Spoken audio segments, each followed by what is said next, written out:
possibly one of the most distinctive symbols of Florence and of Renaissance Italy in general. Like, this is a deal he made with his family to protect it. If a diamond of that size appeared at like a public or a private sale today, I would say huge sums of money would change hands, like eye-watering amounts, and it would consume the trade for months.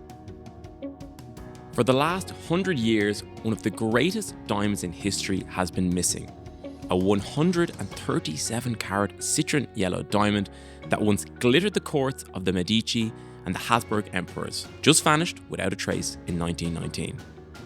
Some believed it was stolen, some others thought that it must have been broken up. Many assumed it had just been lost forever. But on November 6th of last year, the jewellery world was stunned by the news that it had resurfaced in a Canadian bank vault. I'm Matthew Weldon, and today on Gem Pursuit, we're telling the story of the Florentine diamond, the stone that outlived an empire and provided one of jewellery's greatest mysteries. So Fenia, let's talk a little bit about this diamond before we get started into its very interesting history, which really I think could be a novel or a movie, and it's so mysterious and it's over such a long period of time, and the characters that are involved in it are so interesting. But I want to just focus first on the actual diamond, just so we can contextualize how important this actual diamond is. So what's one thing that's interesting about this in the context of it is a diamond? Oh, that's a difficult question, Matthew. There are so many things that are interesting about this diamond. Let's start with its actual characteristics, like physical characteristics, right? So we're talking about a really large stone here, 137.27 carats.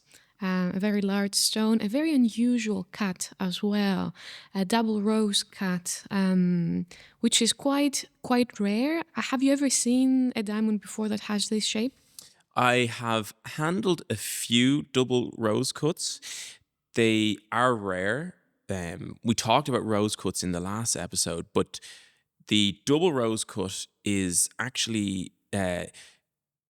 you might notice it at the start because typically rose cuts are set in a setting that can be closed back, or it can be underneath the setting and kind of obscured from vision.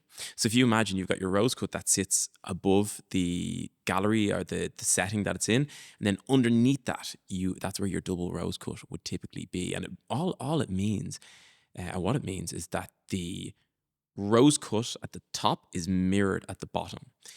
Now, it won't be exactly the same cut, right? But it'll be rose cut at the top, and then there'll be a rose cut at the bottom. So it'll have 2 points on it, the top and the bottom. Typically, the rose cut that goes above the girdle and the girdle is the circumference of the stone, that's typically much higher. And then the rose cut that's in the pavilion is typically a shallower cut of stone. But you actually might not notice the double rose cut initially, unless you really look for it. But we've handled certainly a few here.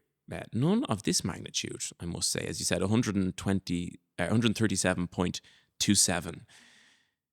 Now, if you consider that a 5 carat diamond is considered a really large stone, right? This type of size is, it's legendary. So very impressive, very unusual for its cut, eye-catching for its size, and certainly for its color as well. This particular diamond is citron yellow. This is described as citron yellow officially, which is like a limeish, greenish version of yellow. And I personally understand its allure because I really like. I think that diamonds that are that have yellowish hues are much friendlier and warmer, and this one certainly is very impressive when you look at it in terms of coloration. This citron color, right, which is a greenish yellow, right, if I'm not mistaken. Now, diamonds are described in color. They've 2 colors, right? And color stones in general, it's a primary and a modifier. So the primary color of this stone is yellow, but the modifier is the secondary color is the green. So it's a greenish yellow, meaning the dominant color is yellow, and then the slightly the modifier, which gives it that citron element, is the green. Now that's really important, right? For example, with pink and brown diamonds, they form a slightly different way. The pinkish brown is one thing, but if it's a brownish pink, it's considered a pink diamond.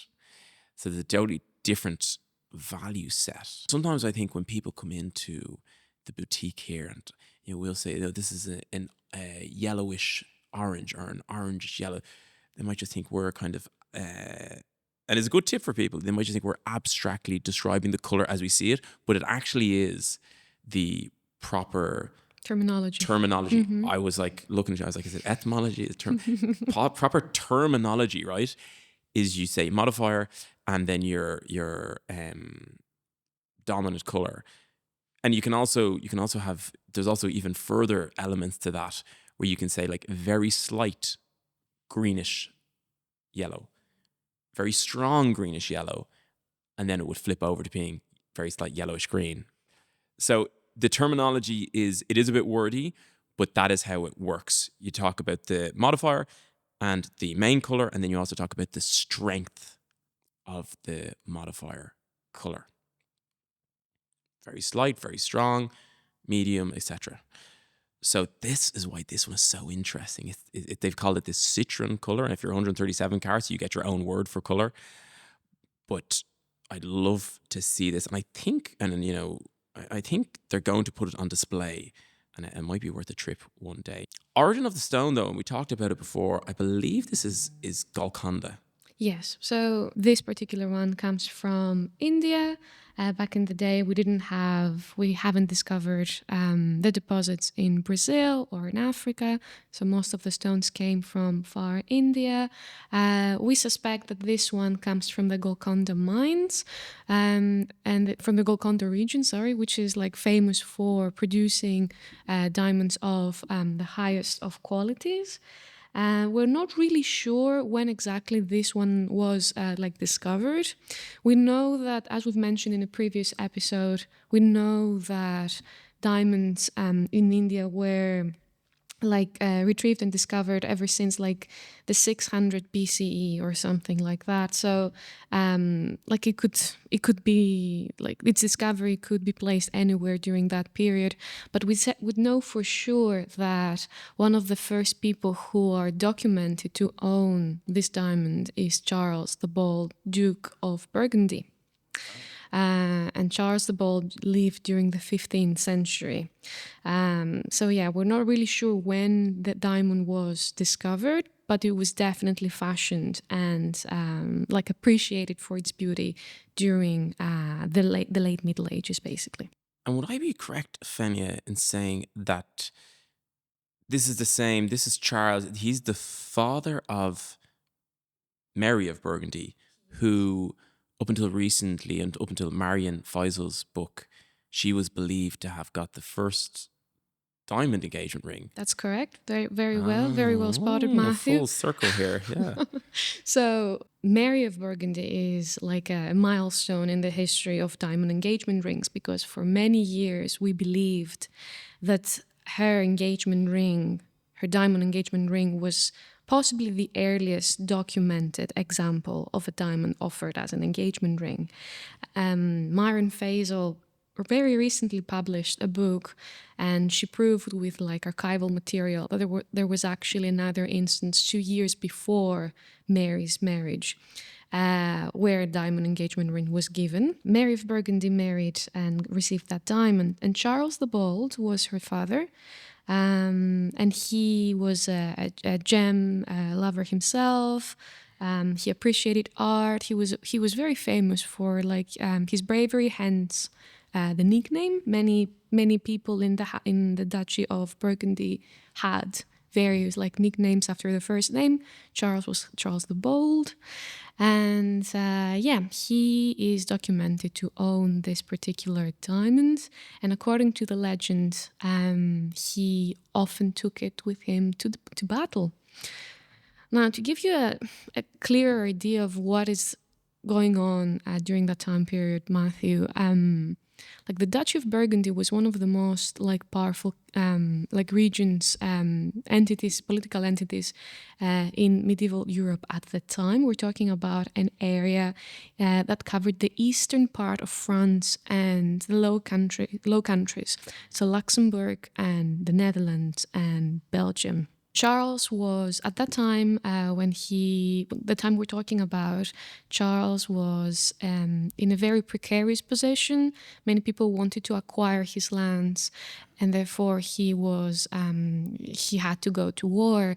And very famously, he got the diamond with him and went to battle and died during the Battle of Nancy in 1477. After the battle, his followers couldn't find his body for many days, and eventually they found him stripped naked and mutilated at the battlefield, and the diamond itself was gone. We're not really sure what happened after the diamond was taken from Charles's body. There are rumors that the diamond ended up to the hands of like a Portuguese aristocrat called Ludovico de Castro, who was the governor of Goa. But it's not until the 17th century, 200 years after it disappeared and it was taken from Charles's body at the battlefield, that we actually have documentation of its existence in another treasury. So it's the 17th century, and the famous explorer and pioneer in the field of gemology, Jean-Baptiste Tavernier, travels to Florence.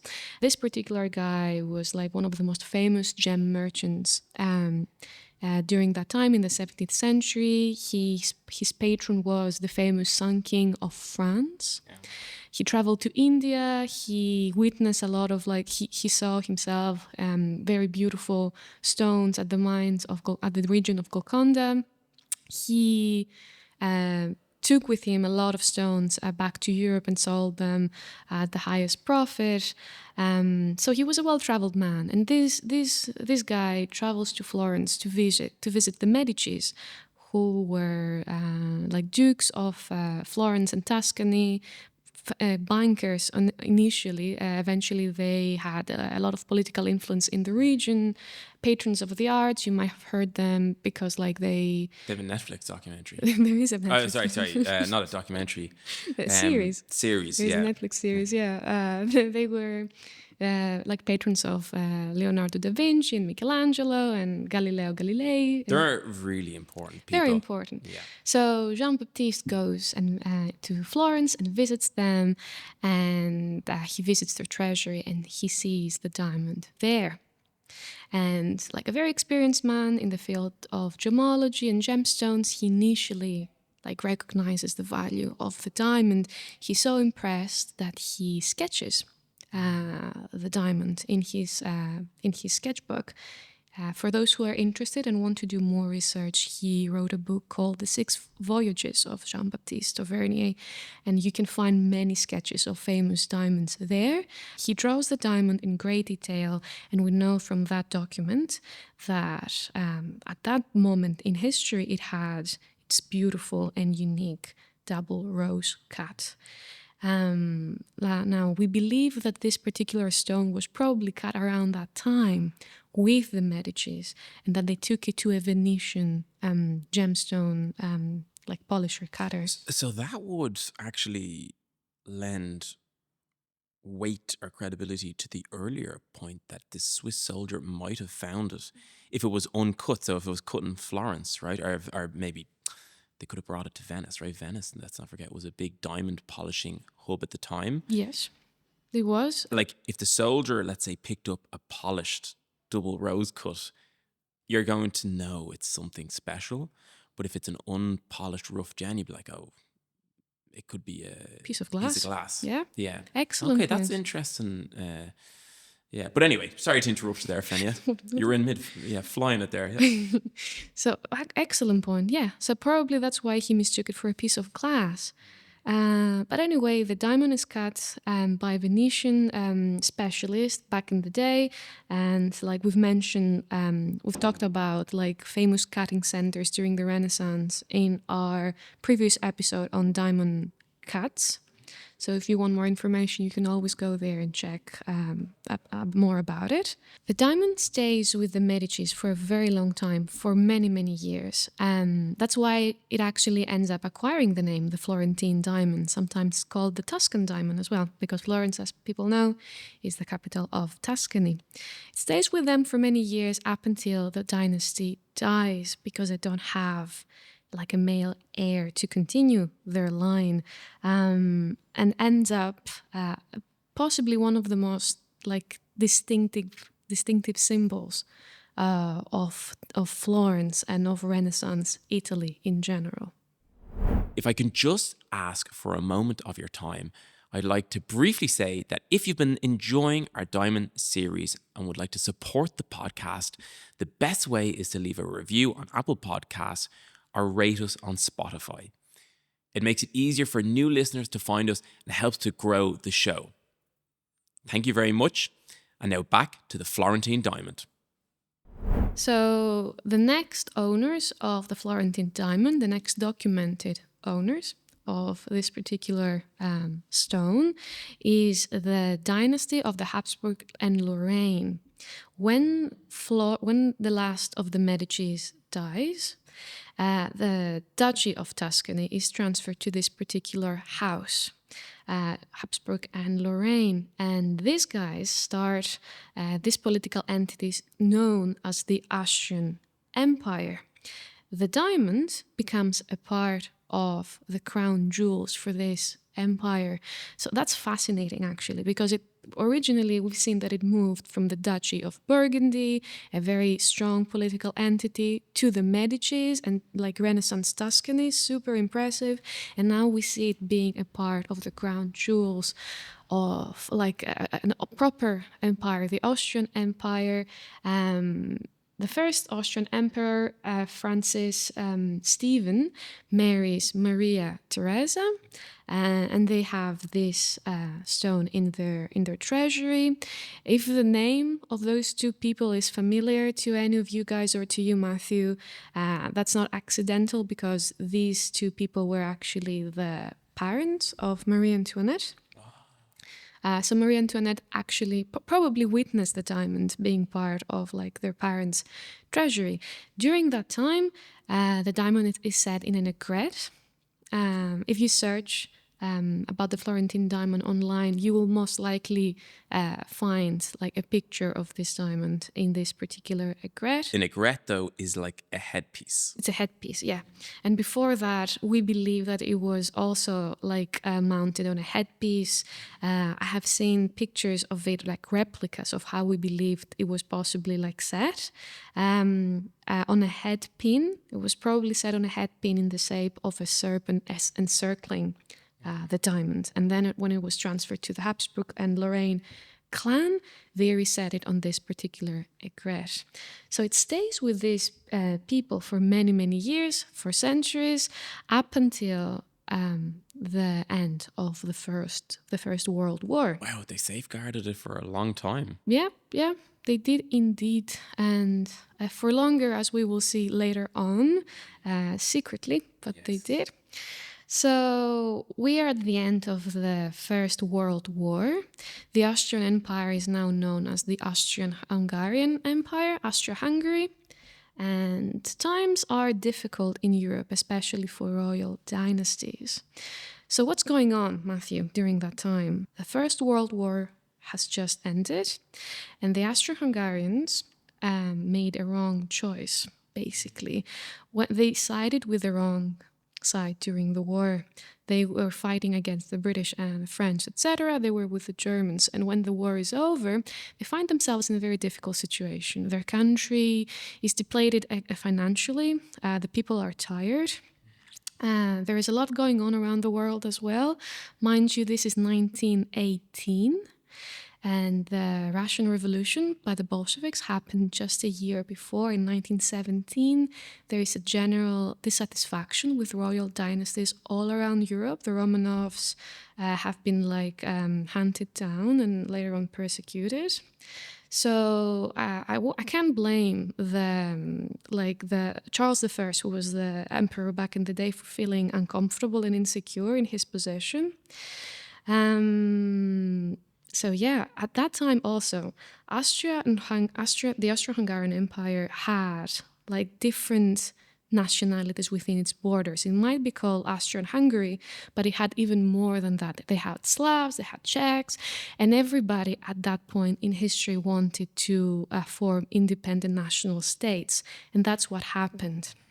Within very quickly, many of these different nationalities declare independence, and then the empire is dissolved. And Charles and his family found themselves in a very difficult situation. There is a famous law which is called the Habsburg Law, passed in 1919, a year after, that basically asks from this particular royal family to leave the country, to abdicate the throne, to leave the country, and to give all of their valuable possessions to the state, so that the state can, to the republic.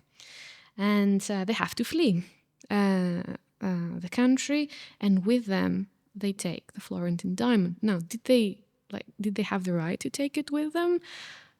Technically, the law said that they should give everything that they have to the state. They take the diamond and they they place it in a vault in Switzerland. Yeah, but I get the feeling that they didn't see that as legitimate in any way. Yes, I understand why they wouldn't feel comfortable with the idea. I'm not trying to take sides here, but if you are used to having a set amount of valuable jewelry in your possession for centuries, and then a law is passed and all these things are stripped from you, you will definitely try to resist this particular law. So they flee to Switzerland, and legend says that they take the diamond with them. What actually happens is that after 1919, nobody sees the diamond anymore. It's lost. There are lots of rumors. Some people say that they sold it to find funds to be able to continue living without outside of Austria. The Romanovs did that as well. They sold many of their precious diamonds and other jewels to be able to live. So there was that theory. Other people thought that the diamond was possibly recut, so that its identity was concealed. Remember that we're talking about a very distinctive diamond. It's very difficult to miss it. A beautiful color, very unique, large size, and a very unusual cut. There have been lots of auctions during the years, and it's very funny because whenever a stone of this coloration appears at an auction house, people immediately said that, maybe that is the recut Florentine diamond. If a diamond of that size appeared at a public or a private sale today, the reaction from the public and from the antique trade and diamond trade would be seismic. It's hard to imagine how they would react. The bidding would be intense. I could imagine that. For example, a 6-carat cashmere sapphire was sold the other day with no real provenance, but it appeared it was an old stone, and that got such interest and the market got so hot. This diamond is a whole other stratosphere, even though that cashmere sapphire was a whole stratosphere. I would say huge sums of money would change hands, eye-watering amounts, and it would consume the trade for months, I would say. The diamond disappears in 1919, and nobody ever sees it again for over a century. Big mystery. What happened to this diamond? Nobody knows up until the stone is discovered in 2025 in a vault in Canada. For me, it's from kind of 1919 onwards that it just gets really incredible. Charles I, the nephew of Franz Ferdinand, ends up fleeing to Switzerland. They take the diamond with them, right? They move to Belgium. In Belgium, they can see what's happening in Nazi Germany. They're not comfortable with it. Charles passes away. But when he passes away, he makes a pact with the family, right? And they promise. The promise is to hide this diamond for 100 years. Like, this is a deal he made with his family to hide this diamond for 100 years to protect it. And his view was that the more mystery or less said about it was the better the protection. People would just assume it'd be lost. Based on what was going on in Europe, it probably makes sense. But to say to your children, you have to hide this for 100 years, so they're never going to be able to use it ever. They have to basically guard it until he's kind of thinking, okay, all this turmoil and global upheaval, let all that pass, and then you can say about it. And actually, maybe it was right in the end, but it's just amazing. It is, yeah. It's fascinating if you think that many of the members of the family did not actually know about it. There is a very interesting article written by the New York Times when the diamond was eventually rediscovered and shown to the public 100 years after Charles died. The New York Times covered this particular incident, and it is written there that many of the members of the family did not actually know. The secret was passed to certain people, and they made sure that not many would know about it because it's easier to preserve the secret. And many of them actually believe that it was indeed lost, that the stone was lost somewhere in the transit from one country to the other. Well, it was transited from Belgium to America, right, in 1940 or so. And it was transported in like a cardboard suitcase, along with other jewels. It wasn't just this one, but this was the star of the collection. And the family got to America with this cardboard suitcase. With the help of the Americans, eventually ended up in Quebec, in Canada. And then they deposited the whole suitcase into a bank vault. And then when it was discovered, well, we say they were discovered, they knew, right? They knew, but no one else knew. And when it was discovered, it was still wrapped in the little yellow paper inside the suitcase, along with all the other jewels, possibly untouched since the 40s. Yes, if time was frozen for 100 years. In that New York Times article, which was released on the 6th of November 2025, so really very recently, there's videos of it, and you can see the stone, and the color, as you said, is captivating, and the shape is also extremely unusual. When the suitcase is tiny, it's like a little briefcase. And just think of this journey of that stone all the way the Atlantic to America, and then from Switzerland to Belgium to America to Canada to the vault, and then gone. And now we have an interesting question after the diamond has resurfaced. Who has the right to own this stone, right? So is it the Habsburg Lorraine clan who have had it in their possession for 100 years? Is it the Austrian state? Should the stone remain in Canada because it's provided a secure haven for the family after the Nazis invaded Belgium? Who should actually be the owner of the stone from now on? For my mind, it is probably the family. The reason being is that they were in possession of the diamond before the fall of the Austro-Hungarian Empire, and they never respected the authority of the Austro-Hungarian, the Republic. So, and ultimately, they have been in possession of it for its whole life, and possession is 9/10 of the law. So, I would say, whatever the committee finding is, I think they're going to maintain it. It'll probably go on display in Canada or something like that. Who owns these things anyway? I don't think they're going to be able to put it in an auction and sell it, or get a private market buyer to purchase it or anything like that. Well, the family actually has stated that they refuse to value and sell it. So this particular stone has been with them for like centuries, and I think that at the end of the day, it's a matter of pride. They don't really want to part with it. We will see what will happen, and thankfully, we don't have to decide ourselves. There is, as you mentioned, a committee. It's called the Florentine Committee. I assume that it's like comprised of like gemologists and lawyers and politicians, and they're gonna like examine this particular case, and they're gonna decide who will be the rightful owner of the diamond during 2026. So maybe we could like come back with the news of the decision later on, maybe in another Gem Pursuit episode. The Florentine isn't just a spectacular 137 carat diamond. It's a survivor. It witnessed the rise and fall of empires, vanished for a century, and then quietly waited in the dark while the world assumed it was gone forever. Now it's back, the mystery solved, and only one real question remains. What happens next? Make sure you're following Gem Pursuit on your podcast app, subscribe on YouTube, and follow us on Instagram at Gem Pursuit Pod for more behind the scenes content. Experts at courtville.ie is the email for any questions, diamond related or otherwise. We're ready to field most questions.